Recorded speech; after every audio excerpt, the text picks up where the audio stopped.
Мұңайма, бақыттың бұлағы және қайғы-мұңның дауасы. Айт әл-Қарни. Бұл кітап Айт әл-Қарнидің дүние жүзінің көп тілдеріне аударылып, миллиондаған нұсқада таралған «Ля тахзан» мұңайма атты еңбегінің түпнұсқасының негізінде мағыналы және қызықты материалдардан таңдалып, аударылып, қайта өңделіп шыққан.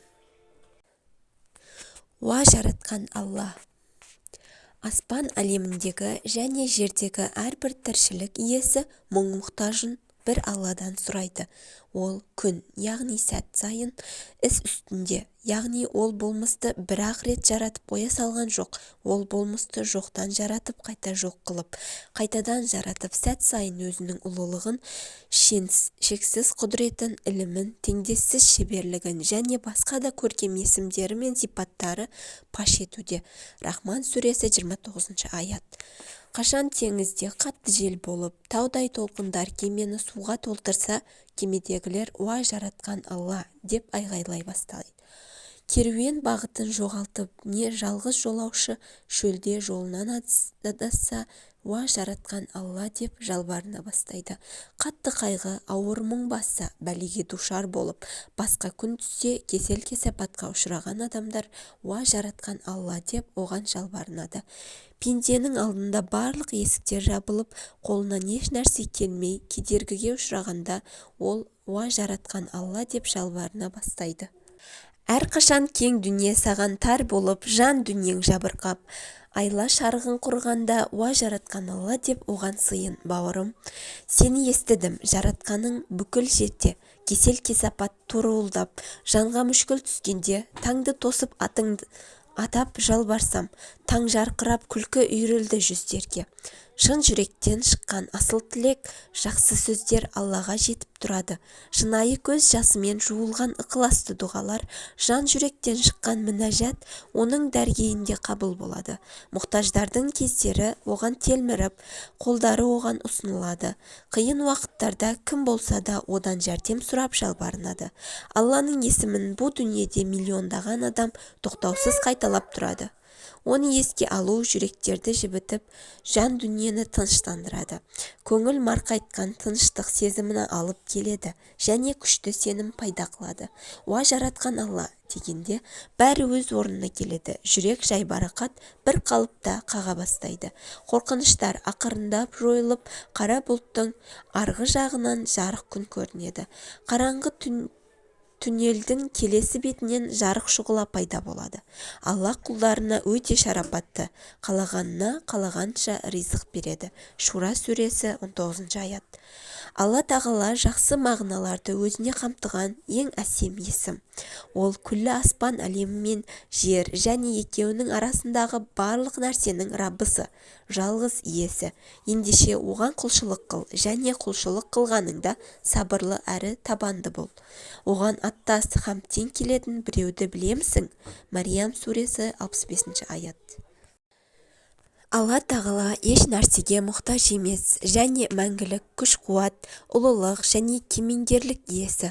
Сол күні күллі жаратылысқа бүгін шексіз білім кімнің қолында дегенде жаратылыс атаулының бәрі бір ауыздан күллі болмысты бір өзі билеп, бір өзі меңгеріп тұрған шексіз билік иесі жалғыз Аллаға тән деп жауап береді.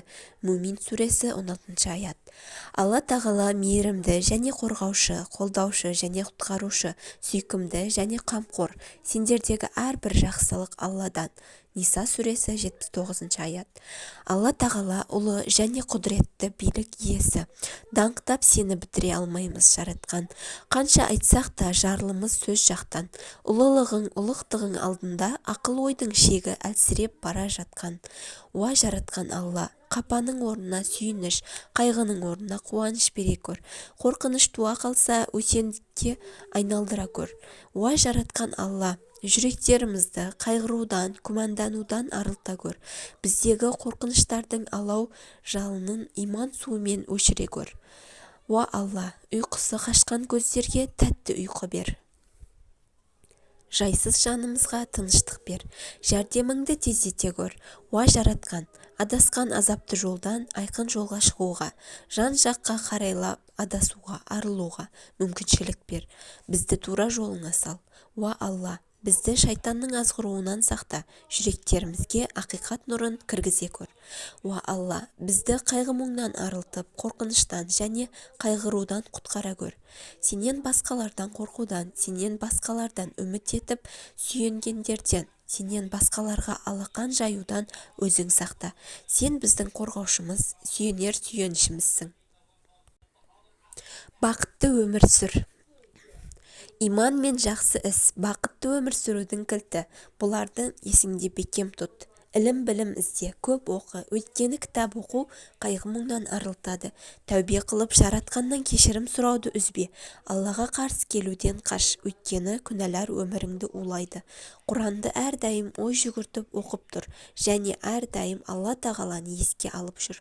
Басқаларға жақсылық жаса, көкірегің кеңейіп, өзіңді бақытты сезінесің. Орынсыз қорқақтық шайтаннан. Ер жүрек бол, өйткені ер жүректің өзіне сенуге және бақытты болуға жәрдем береді. Жүрегіңді кек сақтаудан, көре алмастықтан, жек көруден, сараңдықтан және басқа жаман аурулардан тазала. Барлық істе, тамақтануда, ұйқыда, елмен араласуда, сөз сөйлеуде, тағы басқа шегін сақта. Артық жүк жолаушыға азап. Бүгінгі күніңді жақсылап өткізіп, өткен уақыт пен келешек туралы бас ауыртуға уақытыңды құртпа. Қайратты еңбек және пайдалы іс-әрекеттер саған уайымдарды және қиындықтарды ұмыттырады. Кескін келбетте, материалдық байлықта, тұрмыс тіршілікте, денсаулықта өзіңнен төмендегілерге қара. Тұрмыста әрқандай жағымсыз нәрселер, не ауыр сынақтар келетініне алдын ала дайын бол. Дайындығың болса, сен үшін қатты соққы деген болмайды. Жаман ойлардан алыс бол және әр нәрсенің жаман жағын ғана ойлаудан сақтан. Ашуланба, кешіре біл, басқаларды түсіне білуге және мейірімділік танытуға үйрен. Өмір өте қысқа екендігін есіңнен шығарма. Жақсылықтан рақат, тұрмыстан айырылып қаламын деп бас ауыртпа. Келешектегі жамандықтан қорықпа. Әр істе бір Аллаға тәуекел ет. Шыбынды піл деп ойлап қалма. Ұсақ-түйек қиыншылықтарды ауыр деп елестете берме. Кесел кесапат болып кетсе, қайтем деп ойлай берме. Әр нәрсенің өз уақыты шешімі болады. Алла тағаланың берген сыйларын саған келген сынақтармен салыстыр. Сонда сен жоғалтқаныңа қарағанда алған нәрсен көбірек екенін түсінесің.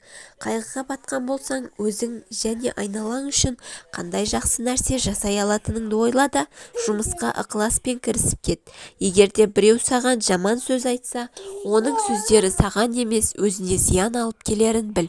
Сондықтан ол туралы ойланбай-ақ қой. Әр нәрсенің жаман жағын емес, жақсы жағын ойла. Өйткені жақсы көңіл-күй бақыттылықтың кепілдігі. Ешкімнен саған рахмет айтуын күтпей, жаратқанның ризалығы үшін ғана басқаларға жақсылық жаса. Басқалардың жақсы жақтарын көруге әрі бағалауға тырысып, ал жаман жақтары болса көз жұмып қой. Барлық жағынан идеалды кісі болмайтынын түсін. Әрі бұл бірінші кезекте өзіңе тиесілі екені есіңде болсын. Өсек аяңға көңіл бөлме, басқалардан кемшілік іздеме және қате жіберіп бір жаман іс жасауды күтіп, әрбір қадамыңды аңдыма. Өйткені бұл саған да, оларға да жақсылық алып келмейді. Спортпен шұғылданып, денсаулығың туралы көп ойлан. Өйткені денсаулығы таза адамның ой сезімі сергек болады. Алладан кешірім және жақсылық тілеп әрдайым дұға қылып жүр. Ойлан және шүкіршілік ет.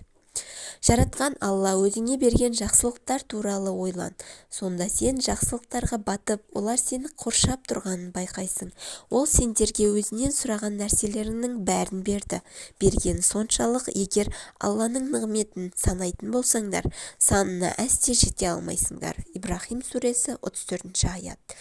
Денсаулықтың мықтылығы, мекеннің тыныштығы, тамақ, ас, киім-кешек, таза ауа және су, тұрақ жай және көлік, мал-мүлік және бала-шаға, отбасы және достар.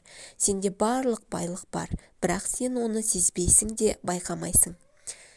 Уа адамдар, Алланың күллі аспан әлеміндегілер мен жердегінің бәрін өздеріне бағынышты етіп қойғанын, сондай-ақ сендерді өзінің жария һәм жасырын заттық әрі рухани мұншама нығметке кенелткенін көрмейсіңдер. Лұқман суресі 20 аят.